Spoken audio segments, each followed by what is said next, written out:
G'day everyone, this is going to possibly be a longer video depending on the speed of which I cover today's topic. Normally I'd be watching the minutes go by and I try to cut it to like 20 minutes or 30 minutes if I can, but this one could be long, could be short. We're going to see how we go. Because today's topic is I'm going to cover RPG design. I want to cover everything from the skills required to working with freelancers to marketing your game and your product. I think out there you get certain types of creative mediums are very well represented with interviews with creators and documentaries and stuff like that. And I don't think there's a lot out there in the tabletop RPG scene. So this is my tiny contribution, okay, about a topic that I've thought about every day for well over 8 years or something like that. I think I've been doing this. Cool. And also I'm hoping that this stuff might appeal to a lot of people that are outside the Fragged community. So, I think as a bit of an obligatory thing, I need to tell you who I am and what I've done. So, I'm not just some rando, okay? I'm not just a GM. I was, up until the pandemic, working full-time as an RPG creator, supporting my family and house and all that sort of life stuff. I mean, not making a fortune, but getting by. And I did that full-time for about 7 years. Recently, I've had to take up some other work just because things have been knocked around a bit. And I'll show you a sample of what I've done. So not only have I run a bunch of Kickstarters, okay, and I can show you Kickstarters with like 100,000 raised and stuff like that, but instead, I'm going to show you just a sample of the types of things that I've made. So this is just a screenshot from my drive-through RPG page, okay, showing you all the different books that I've made. So I've done a Fragged Empire and then done a bunch of different iterations and support products. I've not all of a bunch of these are digital only, but a big chunk of them are physical. And I'm currently working on Fragged Empire 2nd edition at the moment. So I've done a lot of stuff, and these aren't tiny books. And just to show you a picture, so this was like the earliest picture that I could find of when I started working on Fragged, and this thing's well over 12 years old, maybe 14 years old. This little sketch, and now I've got, here's my core rulebook, a nice big chunky, almost 400 pages. I've got resin miniatures that I've done as well. So there's a big set of these. I've done these way more than just here. I'm really proud of these, and got them packaged up. I've done a bunch of stuff. And it's not in my nature to do the whole, ooh, look at what I've done. But it's important when you're going to listen to advice from people to understand where are they coming from. And so, but one little caveat on that. So a lot of RPG creators, especially some of the most successful ones, do IP. So they will purchase valuable IP such as, Star Trek or Star Wars or Avatar: The Last Airbender. It's a really big one at the moment. And then turn them into stuff. And they do amazingly well, and they're very gifted people who do that. But I myself, I'm not that way inclined, okay? I don't do stuff from other people's IP. I don't even do other people's rule systems. So I don't do GURPS or Powered by the Apocalypse or some sort of D20 D&D spin-off. I make my own worlds. I make my own rule system. And part of that is just because of the nature of what I am. And so therefore, the reason why I'm saying this is you can understand the flavor of what I'm saying and where it's coming from. So if you were wanting to do something for one of those established rule systems or license an IP of someone else, there's other people that are far more knowledgeable and skilled and successful in that area that you should go and talk to. I'm also going to say, as a designer, I love chatting to people. I answer all the messages I get. I've been doing that forever. I like doing that. So if you do have a question, just ask it. Ask it in the comments below this video, and I should be. I'm not going to guarantee it, but I should be able to get to it. And those questions will also help other people who might have those questions as well. Okay, so I'm just going to leave this picture up here for now, so you got something to look at. And let's start covering some topics. So some of this will be fairly basic. I'm just going to talk off the top of my head. So let's jump into it. So first thing first is to create a product, a role-playing game product, you will need a wide range of skills. This is especially true with tabletop RPGs. I mean, it's true with all sorts of mediums. But tabletops, they really do draw from everything. Almost every sort of skill you could imagine.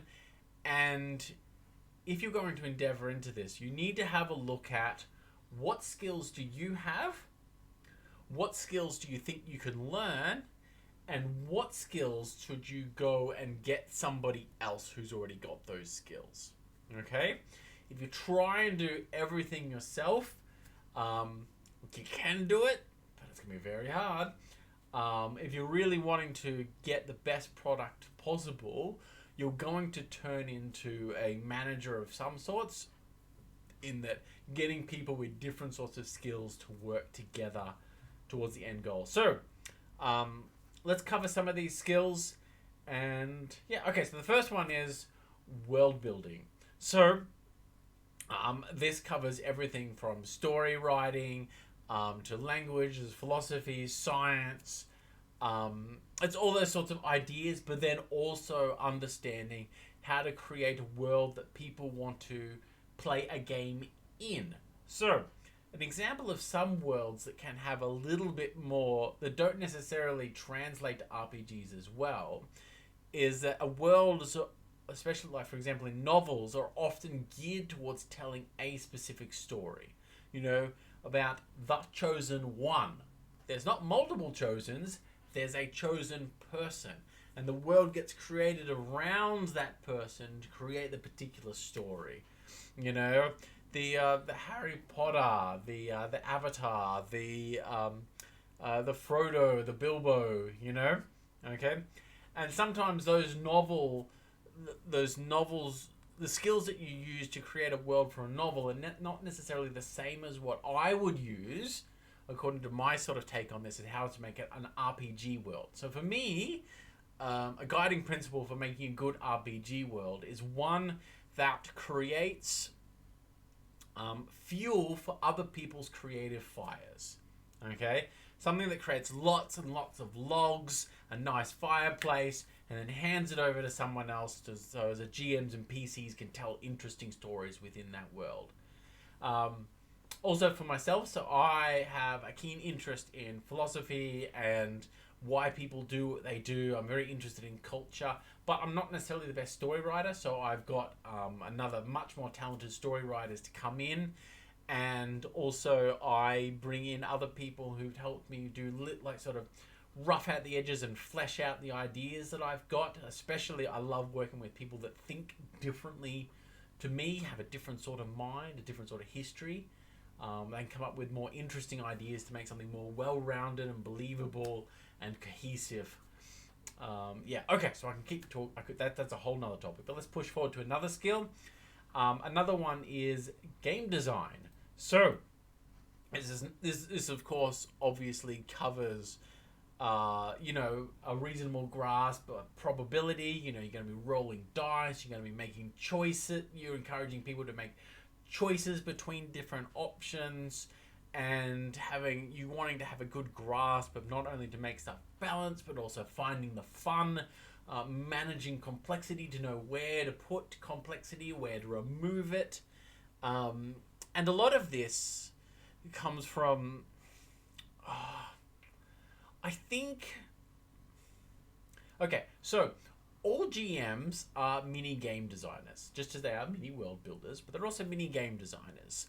But to create your own game, especially from scratch, you're going to want to be particularly gifted in this area. And this is going to be an area that's going to be very, very hard to freelance out to somebody else, because it's so complicated, so many bits to it. You'll end up paying a freelancer a lot of money because you'll have to pay them per hour. And hopefully they come up with something that aligns with the vision that you've got. To learn game design, look, I do encourage you, play other people's games, have a keen interest in it when you're playing games, all different sorts of games. Start to pay attention to the mechanisms behind it and understanding the philosophies behind guiding different choices. Then, of course, I mean, if you're not as big of a game designer, use another person's system.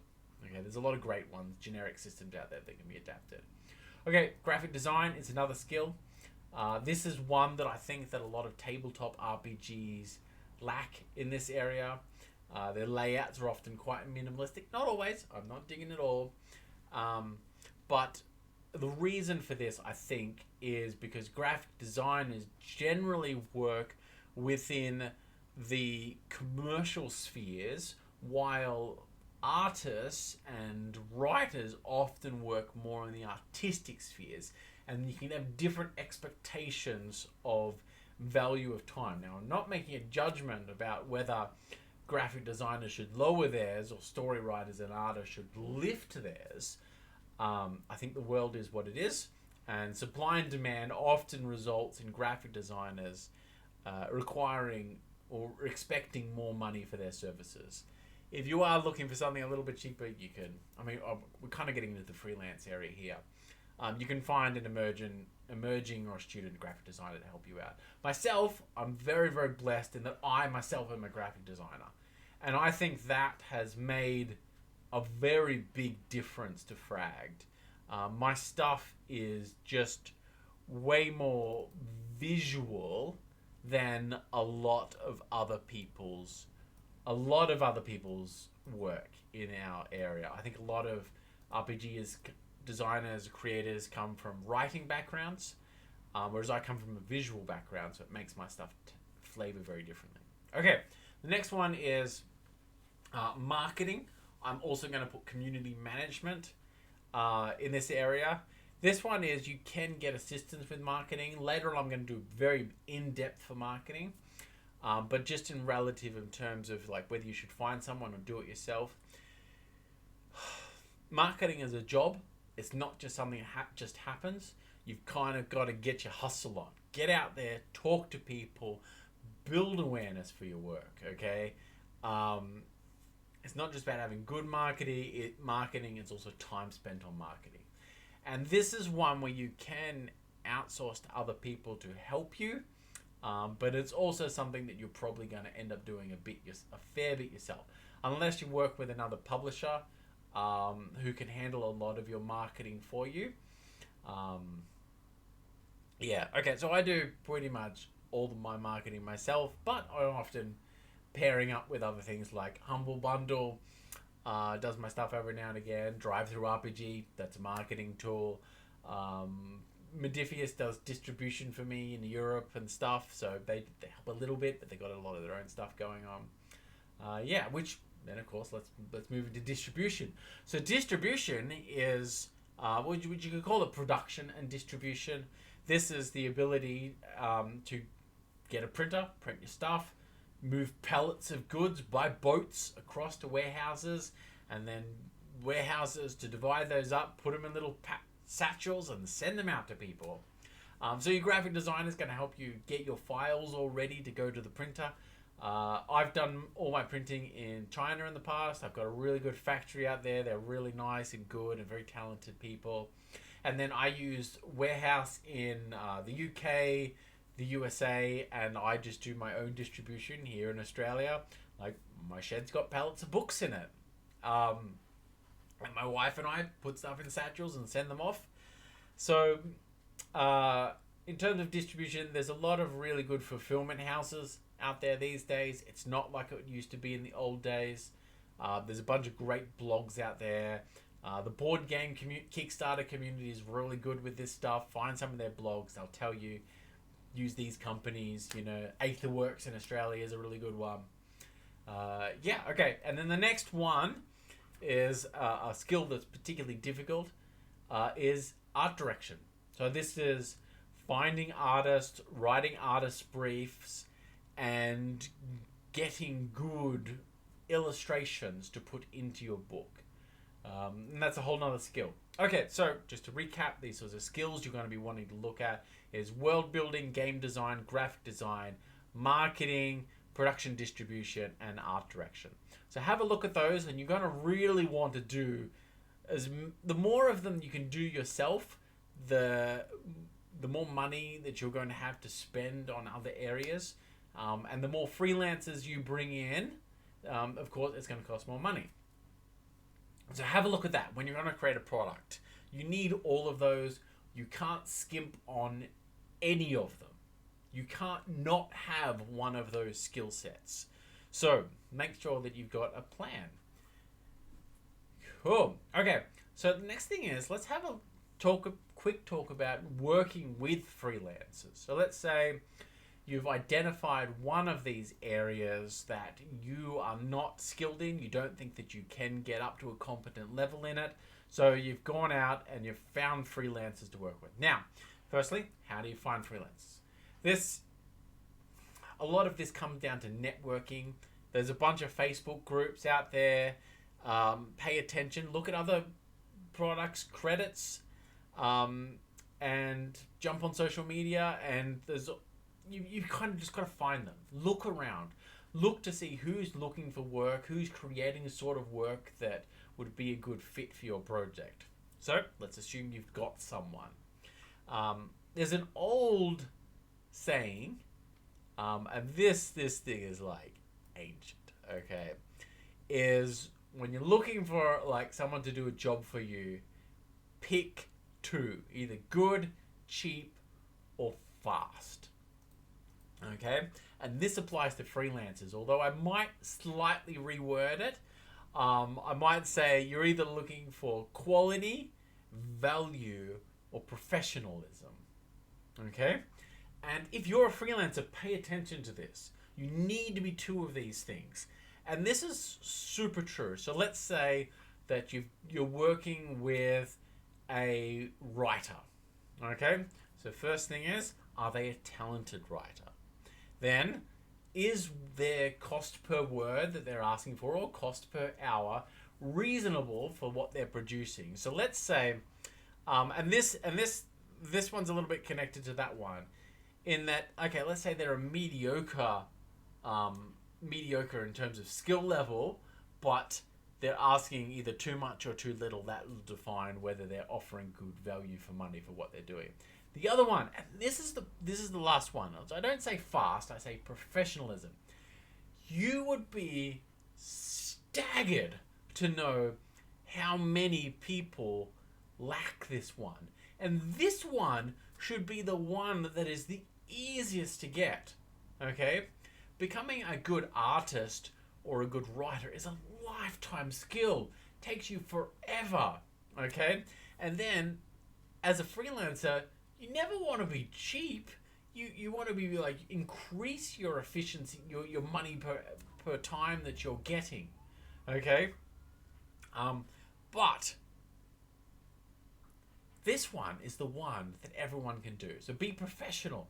This means replying to emails promptly and clearly. This means offering quotes that are clear. Okay? So me, as a person who's wanting to bring a freelancer on, I don't want ambiguity. Now, as I work with a freelancer more, you build up that relationship, okay? And that ambiguity will slowly disappear as I get a bit of a feel for, knowing how to write briefs and what I'm asking of you and stuff like that. Okay, so I just want to bring that up. I know it's like super cliche to bring up this old I can't even remember what it's called. It's got like a special name. But yeah, so freelancers, when you're looking for one, always get like the quality, value, professionalism.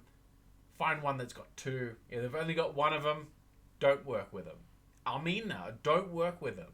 And if they've got all three, that's good for a while, but expect them to move on or raise their prices very quickly, which I think is very reasonable for them to do. Cool. Okay, now let's have a look at, let's have a little chat about sales. Okay, so when you're selling your product, you're talking about revenue streams. Well, there's probably a better way than the sale. We'll call it revenue stream. So you have digital products and physical products are what you're selling. So digital products, basically in the RPG scene, you're looking at drive-through RPG. That's the bulk of it, okay? That they sell most of the PDFs. For me personally, so I sell a moderate amount of PDFs, not a lot, but it's constant. It's like this little constant trickle, okay? And I don't need to do anything. Once it's uploaded, it can just sit there as this nice passive income. Physical books are a different thing, so they're a lot more work for me to, print and ship, and I've got to store them and post them out and stuff like that. But of course, you sell them for a higher market. But a different audience wants both of these things, so you need to do both. Okay. You do need to do both. There's another thing with physical that I didn't mention, which is print on demand.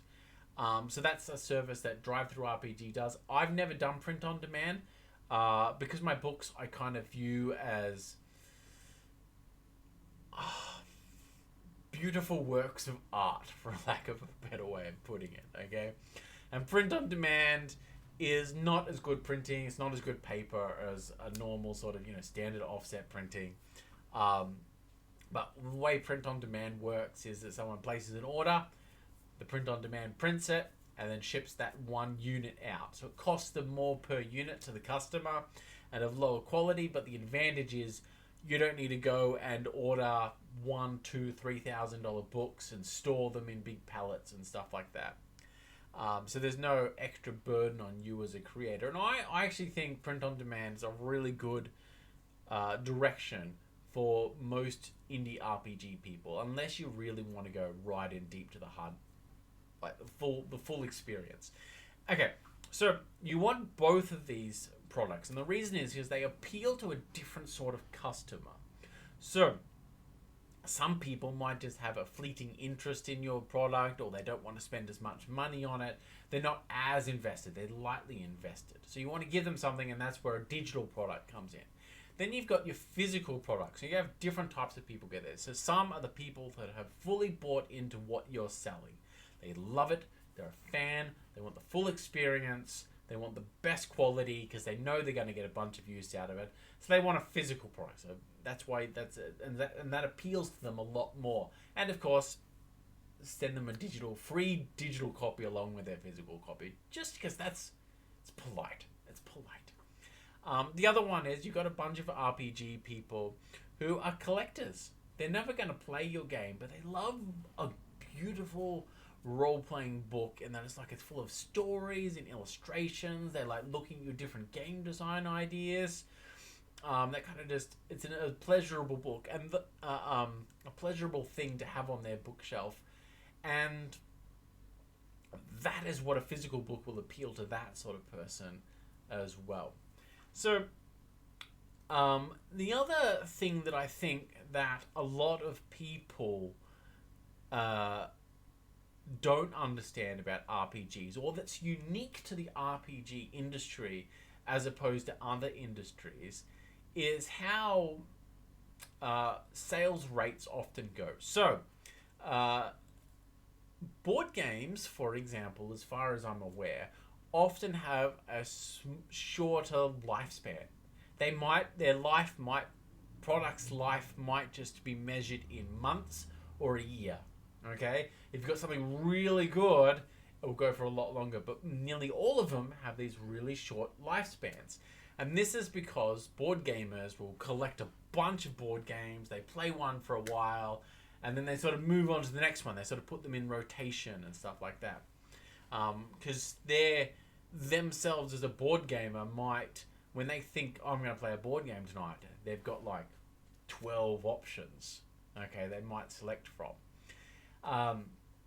But different with the role-playing game is the role-playing games often have a very long lifespan, okay?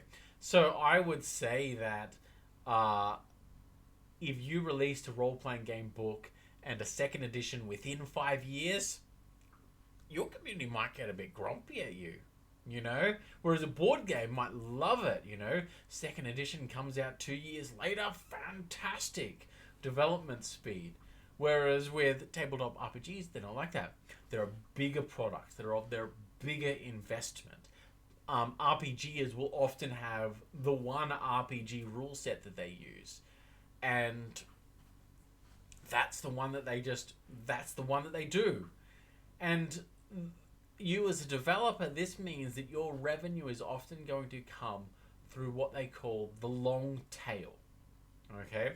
So let's say you've done a Kickstarter and that has raised enough money for you to not only produce your game, but then order extra books. And my general guideline is I often print double what my Kickstarter does. I'm not saying that should be the guideline for you. And then after that initial run, you sell little bits by little bits. And those sales can be quite small relative to a lot of other game industries. But if done right, that sales can keep going for a very long time. So whereas a board game might just sell for a year, I'm still selling my physical books 5 years after they've been published or printed, okay? And that's pretty normal. And occasionally you get little spikes and dips, but it's a little trickle.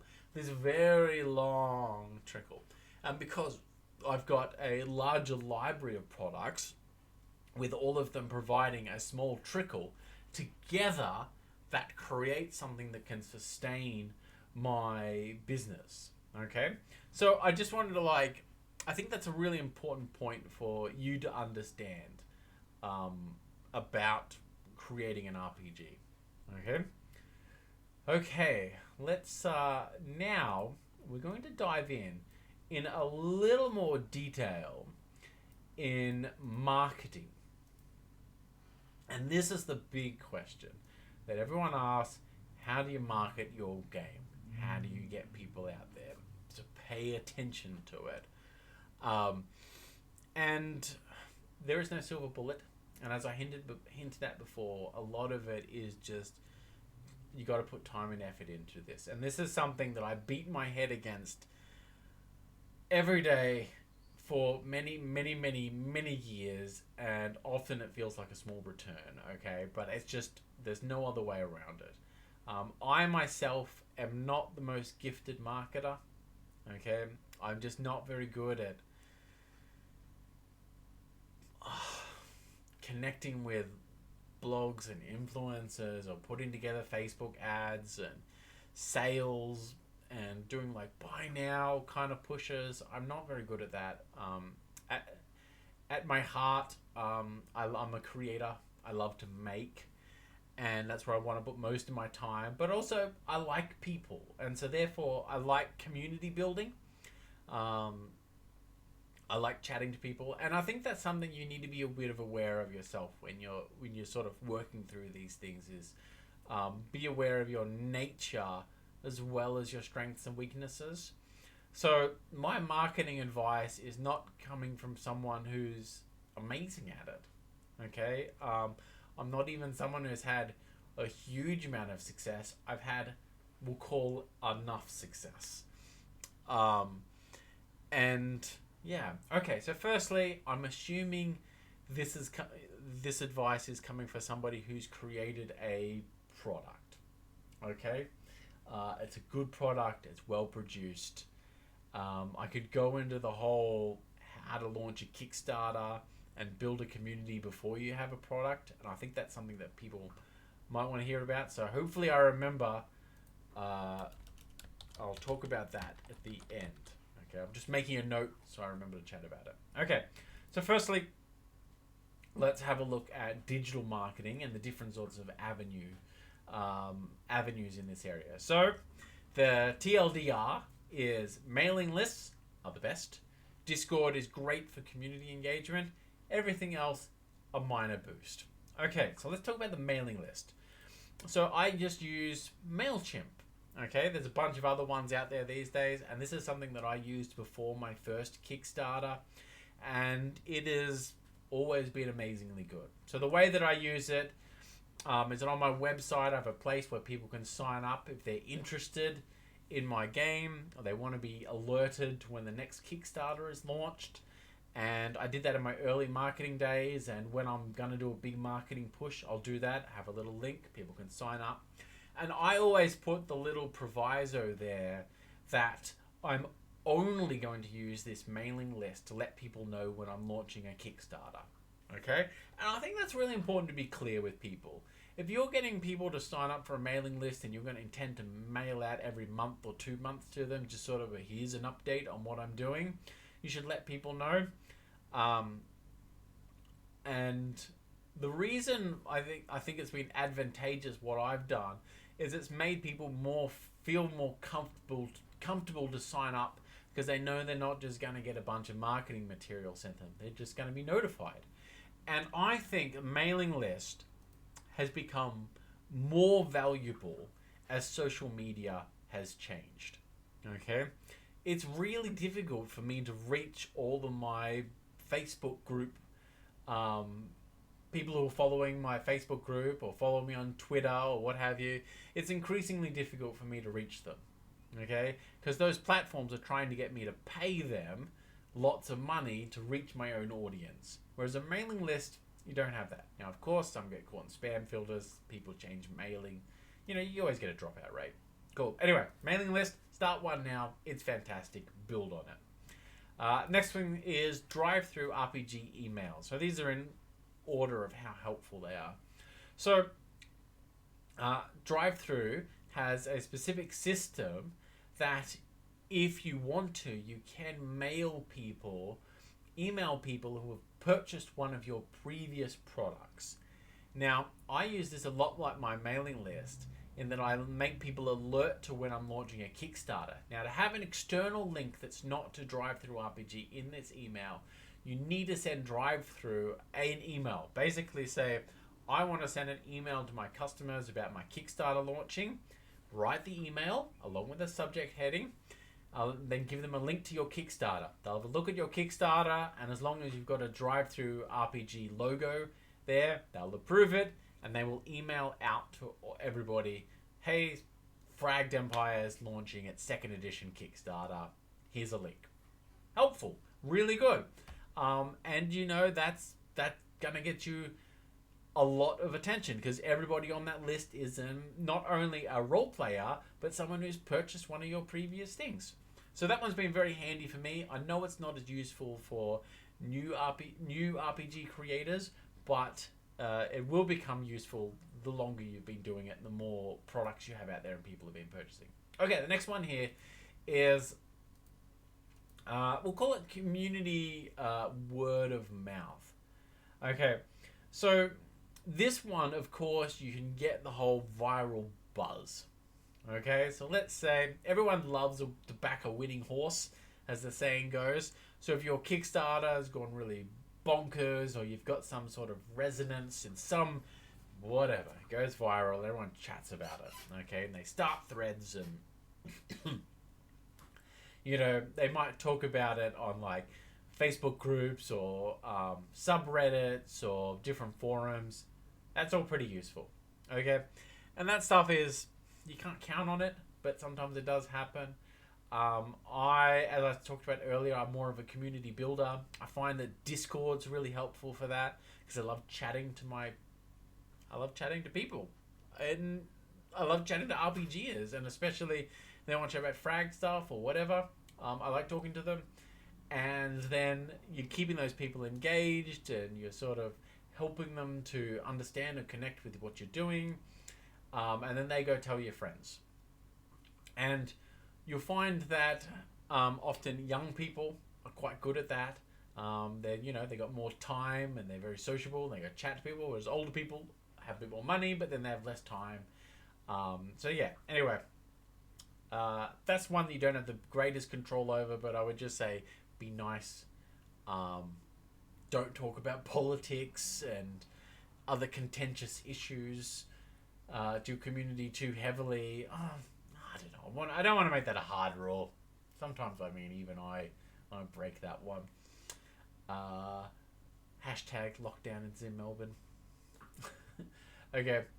I just be engaged. Be engaged, be helpful, be nice, and that will help you sort of encourage people to join your community and tell other people. Okay, the next one here is Facebook business page. Okay, so I'm going to read off just a little bit of stuff that I've written previous on this one, just to make sure I don't miss anything. Facebook has become quite painful for me, as it has been declining in effectiveness with each year. Initially, it was a fantastic platform for finding and gathering and engaging with people. But not only have I found that the algorithms change to force you to pay for advertisements, which has been declining in the amount of return on investment it gives, but how people use the platform has also changed. I'm going to keep using my Facebook page. I have over 2,500 people liking it, following it. But I'm unsure about the future of ads on Facebook. I'm gonna probably try it once more when I do my next Kickstarter. But if it doesn't give me a return on my investment, I'm gonna stop. I think people have stopped clicking like on pages. The Facebook feeds, because people know if they click like on a page, that all of a sudden they're gonna start. The algorithm learns about them and starts sending them ads for it and all sorts of stuff. And I think the age of the people who are using Facebook is getting older, which that's okay, but you don't get the energy that it used to have. I think people are a bit jaded towards it a bit. Okay, so we'll see how we go. Okay, so another one here. So this is a bit of a random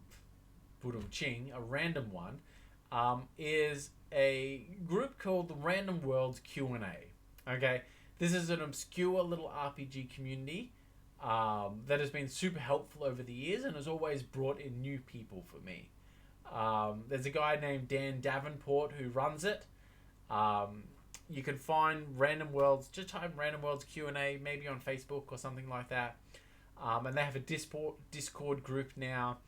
And they just do Q&A with designers. And I've just found it a very engaged community, especially for indie designers. So anyway, that's a little bit of a small one. Then you've got the other groups like Reddit, RPG.net forums, Facebook groups, and all the other MIS groups. Reddit has been good for Kickstarter announcements, but not much else, as the platform greatly favors the super popular trendy titles. I'm using it less and less. Forums are okay, but best to have posts by people who are active members more than yourself. I got a giant soft spot for the RPG.net forums, mostly because there's a bunch of people there who I just think are super nice, and they were very helpful when I was starting out. And there's other people, encourage people from your community to post on their own forums, such as like something awful, etc. I regularly post on Facebook groups. They don't give a lot of traction, but they're easy to post to, and it's nice to talk to the occasional person there. I find Facebook groups more useful for connecting to professionals, like writers, artists, and other designers, than necessarily finding customers. Twitter, I've not been long on the platform. I think I've only got 650 followers, but looks to be promising. Other designers have also said that they get an okay return on investment there. I'll be using it more in the future to see what sort of traction I can get. We'll see. Blogs, podcasts, etc. Okay. Unfortunately, these are very time intensive and give very little return. which is a great shame, as I like doing live interviews, reading reviews, and posting up links to blog articles on my work. I find their main use is to produce content to share with my current audience and not to find a new audience. This is just a hard truth that I've found. I know bloggers and podcasters wouldn't necessarily like that to be the case. I know designers wouldn't like it to be the case, but yeah. Okay. Anyway, the next one is influencers and Let's Play. So I've had very little experience in this area of the hobby, but I'm looking into it. The advice that I'm going to give is from other people who have worked in this area. So avoid paying for one-shot games. Go big with a longer campaign. This is a high-risk investment as it can cost a lot of time and money and give little to okay returns. Your games need to fit the live play format and fit the culture of the group you are hiring. Yeah, I cannot say much more on that because I just simply haven't done it. The next one is YouTube. So here I am on YouTube trying it out. And I like trying new things, seeing what traction I can get. My gut instinct is that I think YouTube is a very good format if you've got the right sort of personality. If you are a bubbly, charismatic person, I think you've got the potential to actually go well on YouTube. So if you are that kind of person, you're a little bit quirky and interesting, you can put on a fun voice, you can well up the energy and then deliver it while the camera is going, and especially if you've got some good editing skills, which I don't have any of, I think YouTube could be a format. Okay, so yeah, that's another one, bit like the influencers and the Let's Play. I'm trying it out. We'll see what happens. Cool. Okay, so the next one is I want to lightly touch on physical marketing. I know most marketing is done online these days, but I especially want to call out two particular physical marketing tools. So first one is, let's talk about conventions. So conventions, I find, are great for meeting people you normally wouldn't meet. So you have a certain amount of the RPG community that's going to be engaged online, all the different groups, and they're going to hear about your stuff. But then you've got a big bunch of people who don't look at anything online to do with RPGs. They just talk to their friends and they just stay within, their local game store and conventions. And conventions are a fantastic opportunity to meet them. It's also far easier to sell people a physical product if you're there. You're running a game for them, you're sort of opening the book and you're walking them through it. They meet you, especially you can sign their copies. I find conventions are fantastically encouraging for me. I love meeting people. And they can be very good at sales. Of course, sometimes the convention varies. Okay, so a big one for me is PAX. PAX sells lots of books for me. I think that's just the nature of it. The nature of people come to PAX for a bigger experience. They come with cash in their pocket to spend. So that often goes well. Smaller conventions are nice and fun. They're often not necessarily as good with sales, but a good chance to sort of run your game and meet people. The next one is brick and mortar stores. So historically, I've done some local game store games. I would have liked to have done more of that, but we're in the season of lockdown these days, so that is off the cards. But I think I like supporting brick and mortar stores because not only do they allow me to sort of move more books, okay, and I know the return is quite small for me. The brick and mortar sells a book, I don't get a lot of money, but that's okay because I think not only do they help me sell more books, but also brick and mortar stores do a lot of good for the health of our physical tabletop gaming scene. Okay? Some brick and mortar stores I will call magic dens, which they just sell magic cards, and that's fine. They're doing their own thing. I'm not so much interested in connecting with them, but any brick and mortar store that sells board games and RPGs, I will bend over backwards to help them. Okay, even though I don't get a lot of financial return for it, the good that they do for our communities is excellent for the long-term health of our hobby. So yeah. So anyway, that's my take on that one. Okay, so let's quickly, right at the end, touch on Kickstarter. So there's a whole another scene. Lots of other people talked about it, but I just want to say a couple of things. So with Kickstarter, it's not like what it used to be. It's not the Wild West where people just put up a little game, a little indie thing, and you roll the dice, and sometimes it goes big and sometimes it goes small. Um, uh, and sometimes it delivers, and sometimes it doesn't deliver at all, and sometimes it over delivers, and sometimes it under delivers. Okay, it's a bit more sturdy these days, and it was inevitably going to go that way. Okay, because all the companies that under delivered or didn't deliver it have all failed, and no one wants to back their stuff anymore. Whereas the companies that were reasonable, offered reasonable things, stuck at it, showed they could stick at it, they stick around, and they're the ones that are now producing stuff and putting it up on there. Kickstarter is largely a big pre-order platform now, which I think is fine. Okay, it's getting a greater percentage of money from backers, from customers straight to creators, which is leading to better products. Okay, because you're not getting middlemen taking big slices out. Okay, and okay, so let's say you're wanting to run a Kickstarter for your game, for your thing.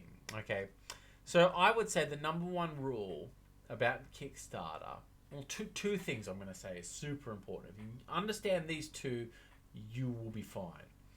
First one is, don't think about Kickstarter as a community builder. Think about it as a call to action, a way for you to mobilize your existing community. Okay? You don't often get new people backing your Kickstarter who haven't already supported your work or signed on as interested. Okay?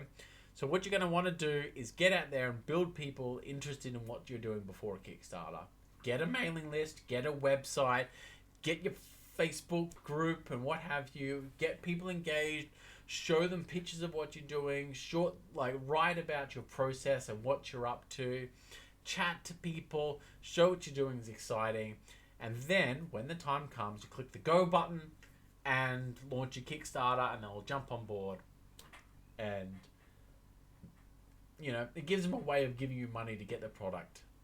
Okay, the next one is think about your Kickstarter as an ability for you to show that you've got what it takes to do an RPG. If you can't put together a Kickstarter in terms of getting your video, getting a reasonably well written out page that's interesting and engaging, right? Have compelling pledge levels for people to back that are reasonably priced and offer good value for money, then people should not have faith in you for your ability to create an actual book end product. Okay? So prove it to people. This is your chance now, okay, to do this back to your customers. Okay? Show that you can be professional, good, and offer good value for money with what you're offering. Okay? So that would be the two big things advice I'd give for Kickstarter. Cool. Anyway, I hope that helps. We've turned out to be about a 50-minute long video, which is about what I thought it might be. In the future, I might do more like this. This is like a big, quick, dirty, fast run over the entire what it's like to create an RPG. Maybe in the future I could do a day-to-day and talk about editing or art direction in more detail or world building in more detail. I've tried to do a bit more of this ones on like marketing and revenue streams and different skill sets. Anyway, you get it. You've just listened to the whole thing. Okay, take care, guys. I hope you're all have a great day or evening.